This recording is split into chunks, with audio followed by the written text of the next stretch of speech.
Salut les gars. Le film s'ouvre sur une route vallonnée en Chine, où une femme cherche à faire du stop suite à une panne de voiture. Après avoir éconduit un chauffeur de camion qu'elle juge suspect, elle monte dans le véhicule d'un homme à l'allure respectable. Sa décision s'avère fatale, elle découvre une main humaine mutilée près de son siège. L'homme est un tueur en série qui l'assassine froidement à coups de clé anglaise. Quelques jours plus tard, un bus public traverse la même région. Wang, un agent d'assurance, discute avec le chauffeur, Tony, de la disparition de cette femme. Suite à un accident bloquant la route principale, Tony décide d'emprunter un détour par un chemin non goudronné. Le bus s'engage alors dans un tunnel sombre. En chemin, ils prennent un passager mystérieux, Chan, l'un des voyageurs. Lee reconnaît Chan grâce à un journal, c'est un criminel recherché. Parmi les passagers se trouve également Sarah, une aspirante mannequin, Jing, une femme enceinte, ainsi que des jumeaux, Park et sa sœur Fan, qui est autiste. L'inquiétude grandit lorsque Tony réalise qu'il roule dans le tunnel depuis 20 minutes, alors que le plus long tunnel du pays ne devrait prendre que 10 minutes à traverser. Il décide de faire demi-tour, mais après 30 minutes à pleine vitesse, aucune sortie n'apparaît. Le tunnel semble infini. Plus étrange encore, Jing retrouve son téléphone portable au sol, à l'endroit exact où elle l'avait fait tomber une heure plus tôt près de l'entrée. Le tunnel n'est pas ordinaire. Lee prend la situation en main et décide d'explorer les lieux à pied en utilisant une corde, faite de laine à tricoter fournie par Jing, pour ne pas se perdre. Wang tient un bout, Lee emmène l'autre. Chan décide de l'accompagner. Cependant, après un moment de marche dans le brouillard, ils réapparaissent devant le bus, revenant du côté opposé. Bien que le tunnel soit parfaitement droit, il semble fonctionner comme une boucle sans fin. Réalisant qu'ils sont piégés, ils décident de rationner leur nourriture. Mais après une courte sieste, ils découvrent que le bus est recouvert d'une épaisse couche de poussière et que toutes les provisions sont pourries. Le temps s'écoule différemment ici, 1 heure à l'extérieur équivaut à 1 semaine dans le tunnel. Soudain, ils découvrent une carte du tunnel déposée mystérieusement. Alors que Lee l'analyse, les lumières s'éteignent. À leur retour, Lee a disparu, laissant derrière lui une traînée de sang. Chan prend alors la tête du groupe. En suivant les traces de sang, il découvre une paroi creuse menant à une pièce secrète macabre contenant des avis de recherche, des mains coupées et des schémas techniques. Le diagramme révèle l'existence de 6 tunnels interconnectés. Pour s'échapper, ils doivent tous les traverser. En fouillant la pièce, ils tombent sur un calendrier dont toutes les pages affichent la date du 15 juillet. Comprenant qu'il s'agit d'un indice, Chan déchire le calendrier et découvre une porte dérobée. Une fois que tout le monde quitte la pièce, la télévision s'allume, montrant une femme piégée dans une petite cavité. Le groupe pénètre alors dans le deuxième tunnel. Étrangement, leur bus est garé exactement au même endroit. Ils pensent être revenus au point de départ, mais réalisent vite qu'il s'agit du même lieu dans un fuseau temporel différent. Le bus est désormais entouré de fils de fer barbelés. À l'intérieur, ils trouvent un carton de nouilles instantanées. La faim et la distorsion du temps transforment alors le chauffeur, Tony, en un homme hostile et cupide.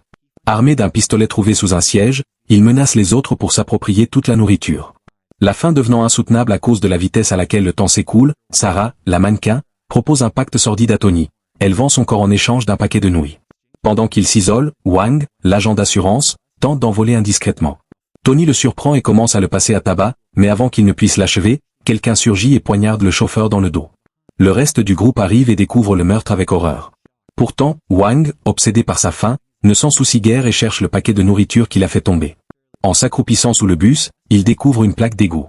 Le groupe déplace le véhicule et s'y engouffre pour atteindre une nouvelle pièce mystérieuse. Celle-ci contient d'autres photos macabres et des restes humains.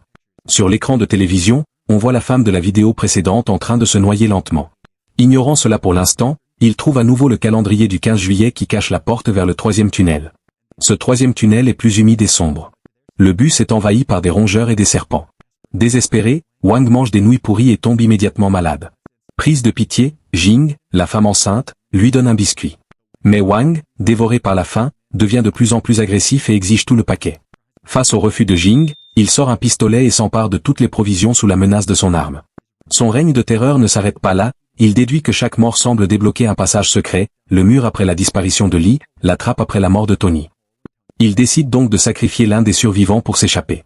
Wang force Jing à tirer sur Chan à l'épaule, puis entraîne les jumeaux dans une pièce voisine où il commence à les battre. Lorsque Fan tente de protéger son frère, Wang l'exécute brutalement de plusieurs balles. Le pauvre Park, autiste, ne peut que sangloter devant le corps sans vie de sa sœur. Wang tente ensuite d'étrangler Sarah, mais il est brusquement empalé par derrière par un agresseur invisible. Ces 2 nouveaux décès ouvrent un nouveau passage menant au 4e tunnel, un lieu aux effets psychédéliques. Jing commence à ressentir les premières contractions de son accouchement et reste en retrait avec Park, tandis que Chan, blessé, et Sarah partent inspecter le bus. Sarah est victime d'hallucinations terrifiantes, elle s'enfuit du bus et tombe sur un amoncellement de cadavres. Alors qu'elle se regarde dans un miroir, l'ombre derrière elle l'achève.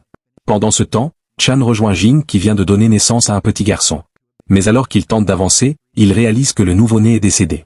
Alors que Chan essaie de réconforter Jing, celle-ci sort soudainement un couteau et le poignarde à mort. C'est alors que le film bascule totalement, Chan se réveille dans un complexe scientifique secret. Il s'avère qu'il sort d'une sorte d'expérience neurologique. Une réunion militaire de haut niveau révèle enfin la vérité. James, le tueur en série du début du film, a été capturé après un accident de voiture, mais il est dans un état végétatif profond. L'une de ses victimes, une femme nommée Sierra, est supposée être encore en vie, mais James est le seul à savoir où elle est séquestrée. L'armée a donc collaboré avec un institut de recherche sur le cerveau pour effectuer une transfusion mémorielle. Le but est de s'infiltrer dans le subconscient de James pour localiser la victime. On découvre alors que Chan n'est pas un criminel, mais un brillant psychothérapeute qui a réussi l'exploit de pénétrer dans l'esprit du tueur. Les généraux insistent sur le fait que Chan est l'homme de la situation car il est personnellement investi dans le sauvetage de la victime. Il s'avère en effet que la victime. On découvre alors que Sierra n'est autre que la femme de CHAN, tout s'éclaire. Les événements terrifiants vécus dans le tunnel se déroulaient en réalité dans le subconscient de James. L'expérience de la veille a permis de situer la cachette près de la rivière Shang, mais le temps presse, des pluies torrentielles menacent d'inonder toutes les cavités des berges dans les 36 heures, condamnant Sierra à une mort certaine. Cette nuit-là, Chan explique au général que la date du 15 juillet 1996, omniprésente dans le tunnel, correspond au traumatisme originel du tueur, le jour où sa mère a tué son père sous ses yeux après une dispute conjugale avant de se suicider. James, qui était ingénieur en tunnel, a structuré son esprit comateux comme un labyrinthe sans issue. Chaque passager du bus représentait une facette de sa psyché. Lee était sa part rationnelle et saine, qui a été éliminée en premier. Tony, le chauffeur, représentait sa violence et l'amant de sa mère.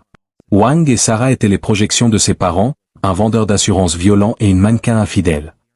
Jing, la femme enceinte, était son image idéale de la mère, hélas impuissante. Les jumeaux incarnaient son enfance, un garçon autiste, génie des mathématiques, mais brisé. Le lendemain, Chan retourne dans cet enfer mental pour une ultime confrontation. Il tente d'obtenir les coordonnées auprès du jeune Park, la personnalité la plus vulnérable. Mais il découvre alors une vérité plus sombre, l'entité la plus maléfique du tunnel, celle qui a orchestré les meurtres, a pris l'apparence de Chan lui-même. Le subconscient de James est si toxique qu'il a corrompu l'image du thérapeute. Cet Evil Chan ne veut pas que Sierra soit sauvée. Pendant que la vraie Sierra manque de se noyer dans sa prison de roche, une bataille psychologique s'engage. Chan réalise que pour détruire le mal en James et le forcer à se réveiller, il doit commettre un sacrifice ultime. En éliminant sa propre projection, le double maléfique, au prix de sa propre conscience, il parvient à libérer l'esprit de James. À l'hôpital, James se réveille soudainement, transformé. Il livre immédiatement la localisation exacte de Sierra, permettant au secours de la sauver in extremis. Cependant, la victoire a un goût amer, Chan, lui, ne se réveille pas. Le film se termine sur l'image de Chan errant seul dans le tunnel infini, prisonnier à jamais de l'esprit du tueur pour avoir sauvé celle qu'il aimait. Abonne-toi.